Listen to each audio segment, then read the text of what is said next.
반갑습니다. 보라매님들, 무기큐브 시간입니다. 오늘 소개할 무기는 세기의 망작, 인도의 아르준 전차입니다. 자세한 소개에 앞서서 좋아요, 댓글, 구독, 알림 설정 부탁드립니다. 인구수 세계 2위, GDP 세계 3위의 나라 인도. 아르준 전차는 이런 엄청난 나라가 만든 전차입니다. 1947년 8월 15일, 인도는 우리나라보다 정확하게 2년 늦게 영국으로부터 독립합니다. 하지만 독립 직후 이슬람 세력을 중심으로 한 파키스탄 자치령과 힌두교 세력을 중심으로 한 인도 자치령 간의 내분이 일어났고 결국 1950년 인도 공화국이 먼저 수립된 이후에 1956년 파키스탄 이슬람 공화국이 탄생합니다. 이미 각자 공화국을 설립하기 전인 1948년에 카슈미르 지역에서 한 차례 전쟁을 치렀던 경험이 있는 인도와 파키스탄, 1962년 국경선이 명확치 않았던 인도와 중국 사이의 전쟁에서 인도가 패배한 것을 본 파키스탄은요, 3년 뒤인 1965년 다시 카슈미르 지방을 차지하기 위해 전쟁을 일으킵니다. 하지만 결국 소련의 중재로 이 전쟁은 1년 만에 끝이 납니다. 그렇게 상황이 정리되나 싶던 양국 관계는 1971년 다시 악화됩니다. 1970년 벵골 지방에 자리 잡았던 동파키스탄에 태풍이 상륙했고 국토의 대부분이 수몰돼서 30에서 50만 명에 달하는 사망자를 기록했는데 서파키스탄의 중앙정부는요, 이 동파키스탄에 대해 아무런 조치를 하지 않았습니다. 이에 분노한 동파키스탄 시민들은 독립운동을 벌였고 이를 저지하기 위해 파키스탄군이 파견됐죠. 하지만 이로 인해 대규모 난민이 인도에 유입되자 인도도 이를 지켜보고만 있을 수는 없었습니다. 1971년 인도가 동파키스탄의 독립을 위해 개입했고 결국 파키스탄과의 세 번째 전쟁이 벌어지고 맙니다. 역시 인도는 압도적인 병력과 자원으로 전쟁에서 승리했고 이 전쟁을 계기로 동파키스탄은 방글라데시로 독립하게 됩니다.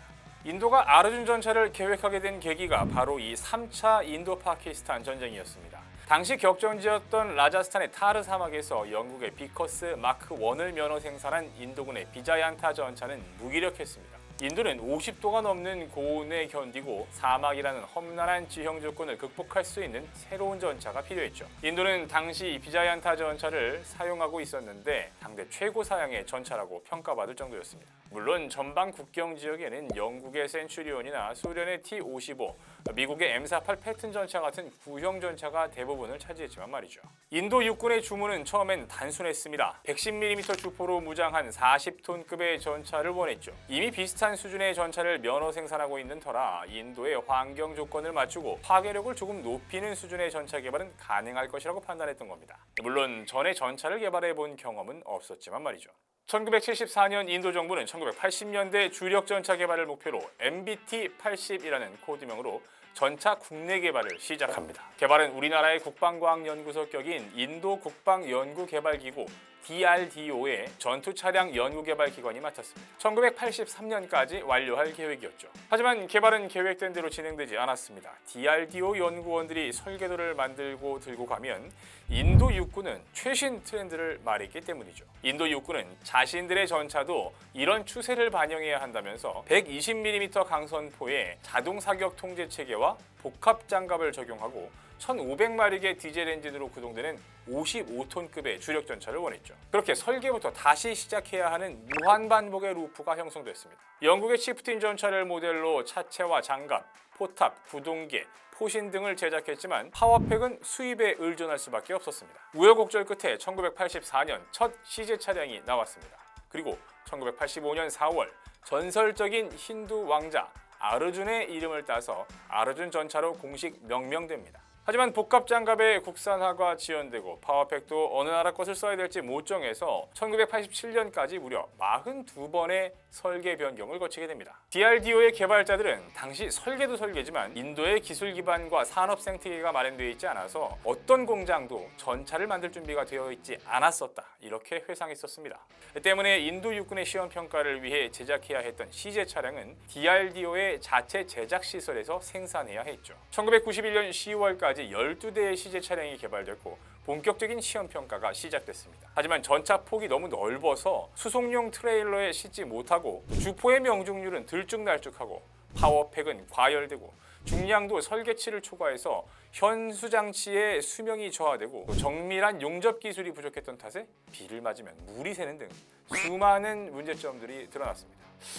이 물도 새는데 화생방 방어 능력은 기대조차 하지 말아야겠죠. 이런 문제를 해결하기 위해서 1993년부터 2차 시제 차량 15대를 만들어서 다시 시험 평가를 합니다. 하지만 이미 사용된 외국 부품은 인도 육군이 허용한 범위를 넘어섰죠. 또 이때 이미 처음 계획했던 예산 범위의 20배가 넘는 예산이 사용되고 있었죠. 때문에 인도 육군은 국방부에 아르준 전차 프로젝트를 취소하자고 건의합니다. 하지만 이미 20년 이상 공을 들여 연구 개발한 DRDO는 이를 받아들일 수 없다며 인도 국방부를 설득했고 결국 인도 국방부는 DRDO의 손을 들어줬습니다. 결국 1997년 확인된 결함을 해결하기 위한 계획이 수립됐고 1999년 인도 육군과 인도 안보내각회의는 아르준 전차의 부분 생산을 승인했습니다. 2000년 인도 육군은 아르준 전차 124대의 양산을 주문했고요. 양산 1호기는 2004년 인도군 제43기갑연대에 인도됐습니다. 그리고 2007년 9월부터 본격적인 양산형이 배치되기 시작했고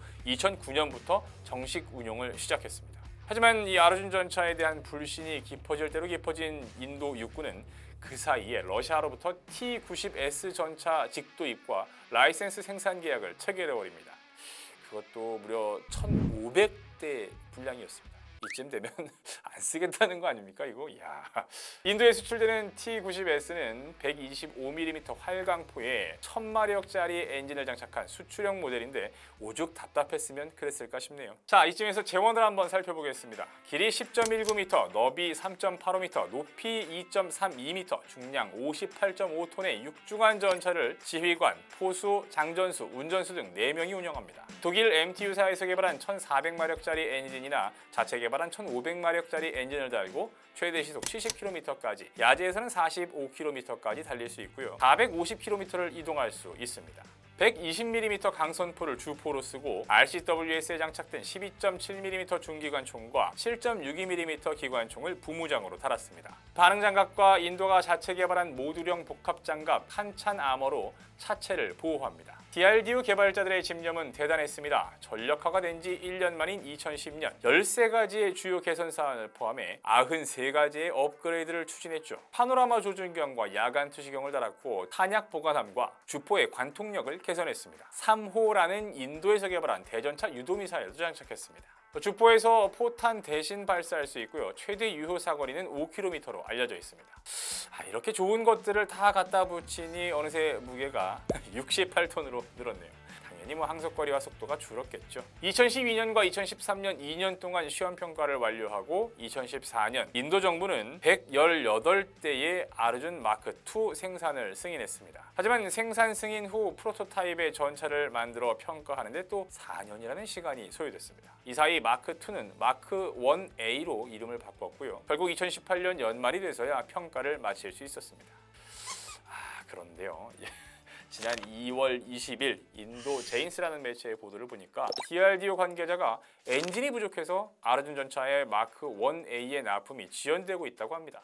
올해 중에 첫 전차를 납품하고 2027년까지 인도군의 납품을 완료할 계획이라고 하는데요. 그런데 말이죠. 이마저도 불투명해 보입니다. 독일 MTU사가 아르준 전차용 엔진 생산을 시작하려면 최소 4년이 더 걸릴 것이라는 관측이 있기 때문입니다. 이 때문에 DRDO 관계자는 납품을 제때하기 위해서 3년 안에 국산 엔진을 개발할 것이다 라고 이렇게 말했다고 합니다. 이쯤 되면 이 끊임없이 연구개발을 지속하는 인도 연구개발자들의 노력을 응원해야 하는 것입니다. 아니면 제발 하나라도 제대로 만들고 그 다음에 다음 거를 좀 하라 이렇게 좀 뜯어 말려야 하는 건지 고민이 됩니다. 여러분은 어떤 생각이 있으시고 어떤 말을 해주시고 싶으신가요? 댓글로 의견 남겨주세요.